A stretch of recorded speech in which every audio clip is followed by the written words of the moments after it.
ஒருவன் தன் சிநேகிதனோடே பேசுவது போல கர்த்தர் மோசேயோடே முகமுகமாய் பேசினார். பின்பு அவன் பாளையத்துக்கு திரும்பினான்.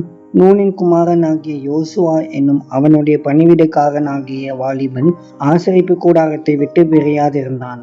யாத்திராகமம் 33 அதிகாரம் 11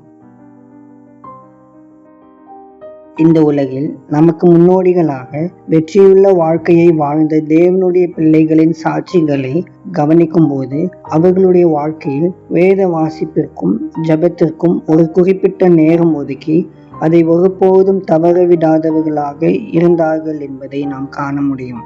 அதாவது சாதாரண விசுவாசிகள் எப்போதாவது செய்வதையே வெற்றிகரமாக வாழ்ந்த தலைவர்கள் தொடர்ந்து செய்கிறார்கள். அன்பின் ஆண்டவரே, உம்மை நன்றியோடு துதிக்கிறோம், ஸ்தோத்திரிக்கிறோம். கர்த்தாவே, இந்த புதிய நாளுக்காக உமக்கு நன்றி செலுத்துகிறோம். காலைதோறும் உம்முடைய கிருபைகள் புதியவைகளாக இருப்பதற்காக உமக்கு ஸ்தோத்திரம். ஆண்டவரே, நாங்கள் உம்முடைய வேதத்தை அதிகமாக வாசிக்கவும் சமூகத்தில் அதிகமாக நேரத்தை செலவிடவும் எங்களுக்கு கிருபையையும் வாஞ்சையும் தந்தருளும். தகப்பனே, இந்த நாளிலும் எங்களுடைய தேவைகளை சந்தித்து ஆசீர்வதித்து வழி நடத்தும்படி ஜெபிக்கின்றோம். இயேசுவின் மூலம் ஜெபிக்கிறோம் பிதாவே, ஆமேன்.